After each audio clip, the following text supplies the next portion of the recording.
पंजाब केसरी में आप सबका स्वागत है। मैं हूं चंद्रशेखर धरनी। हरियाणा विधानसभा के अध्यक्ष ज्ञानचंद गुप्ता जी हमारे साथ मौजूद हैं। इनसे चर्चा करेंगे कुछ अहम इश्यूज के ऊपर।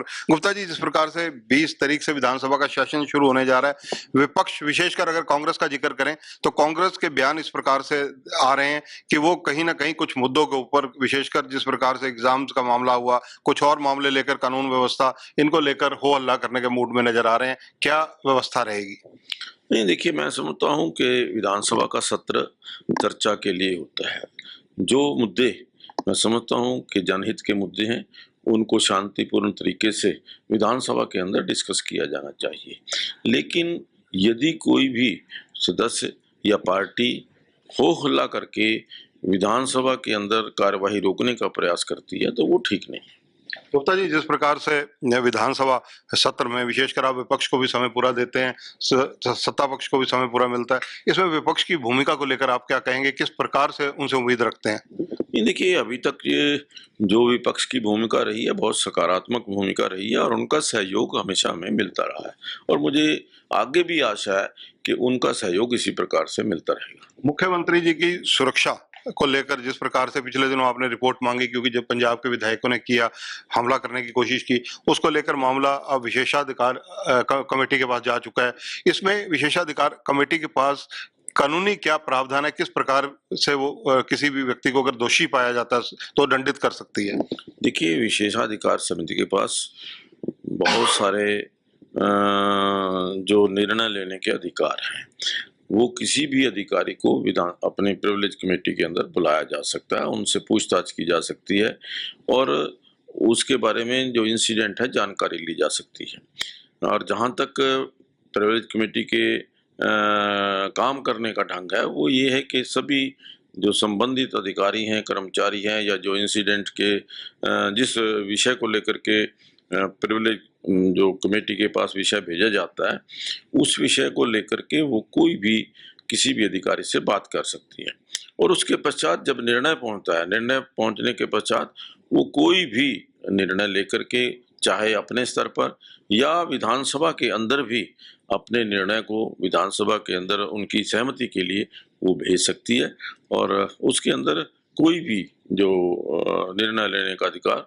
वो विधानसभा को है। गुप्ता जी, जिस प्रकार से जो विधायक हैं वो जनप्रतिनिधि होते हैं, जनता के प्रति सीधी जवाबदेही होती है, और कई विधायक ऐसे देखे जाते हैं जो विधानसभा की उपस्थिति उनकी बहुत न्यूनतम होती है। क्या ऐसे लोगों के बारे में भी कोई कार्रवाई के लिए विधानसभा अध्यक्ष को या विधानसभा को कोई अधिकार है? नहीं, देखिए, सीधे तौर पर ये विधानसभा का जो सदस्य है, जो विधायक है, ये उसकी जिम्मेवारी है कि वो जन समस्याओं को लेकर के विधानसभा सत्र के दौरान भी और विधानसभा सत्र के पश्चात भी कमेटियों के माध्यम से कमेटियों के अंदर उनकी समस्याओं का समाधान करवा सकता है या उनकी आवाज़ बुलंद कर सकता है। अब ये तो उस जनप्रतिनिधि के जो काम करने के तरीका है उसके ऊपर डिपेंड करता है कि वो अपने क्षेत्र की कितनी समस्याओं को उजागर करता है, उनके समाधान के लिए प्रयास करता है।